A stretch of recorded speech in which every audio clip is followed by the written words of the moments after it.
ঘর গোছানো আমার ক্ষেত্রে মন খারাপের এক প্রকার ঔষধ বলা যেতে পারে। আর এই ঘরটি আমার আবার বিশেষ পছন্দের, কারণ দরজার ওপরে এই ধনুকের ন্যায় নকশাটির প্রতি আমার একটু দুর্বলতা আছে। আজ বাইরে খুব রোদ, ভীষণ গরম। বেশ কিছুদিন ধরে বাড়ির এই আলমারিটি অগোছালো হয়েছিল, গুছিয়ে ওঠার সময় এতদিন হচ্ছিল না বললেই চলে। তাই আজ সকাল সকাল স্নান সেরে কাজে লেগে পড়লাম। প্রথমে কার্পেটটা বিছিয়ে ফেললাম, তারপর ভেজা চুল হালকা শুকনো করে আলমারিটি খালি করতে লাগলাম। জিনিস যেন আর শেষই হচ্ছে না। করোনার সময় গড়ে ওঠা কিছু অত্যাবশ্যক কার্যকলাপ এখন আমার অভ্যেসে পরিণত হয়েছে।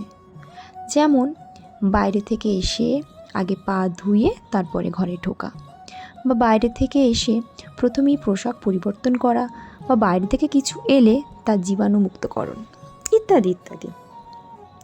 জানি না এই অভ্যেসগুলোকে ক্লিনিং ওসিডি এর পর্যায়ে ফেলা যায় কি না। যাই হোক, এই আলমারি খালি করতে করতে চোখ গেল পাশের আলনাটির ওপর, ওটারও গোছগাছ প্রয়োজন। অবশেষে খালি হলো। আর এই সময়ে এই পাহাড় প্রমাণ জামা কাপড়ের মধ্যে আমি হারিয়ে ফেললাম আমার ক্লিপটি। এই তো ওখানে লুকিয়ে আছে। গতকাল নেটফ্লিক্সে একটি পুরনো ওয়েব সিরিজ দেখছিলাম, জামতারা। আমরা যদি নিজেদের বিভিন্ন সংবেদনশীল তথ্য, যেমন এটিএম কার্ডের সকল তথ্য বা নিজেদের ফোনে আসা ওটিপি কখনো অজ্ঞানতায় বা আবার কখনো প্রলোভনের ফাঁদে পড়ে অন্যকে দিয়ে ফেলি, তাহলে কিভাবে আমরা প্রতারণার শিকার হই, এই নিয়েই ওয়েব সিরিজটি। আমার কাছেও প্রায় 9 কিংবা 10 বছর আগে এরম একটি ফোন এসেছিল, আর আমি বুঝেছিলাম ওটি একটি জালিয়াতি। তখন বলেছিলাম পুলিশের কাছে গিয়ে নাম্বারটি দিয়ে দেব, আর ফোন করলে উত্তরে 2-4টে ভুলভাল কথা বলে আমাকে প্রচণ্ড ভয় দেখিয়ে ফোনটা রেখে দিয়েছিল।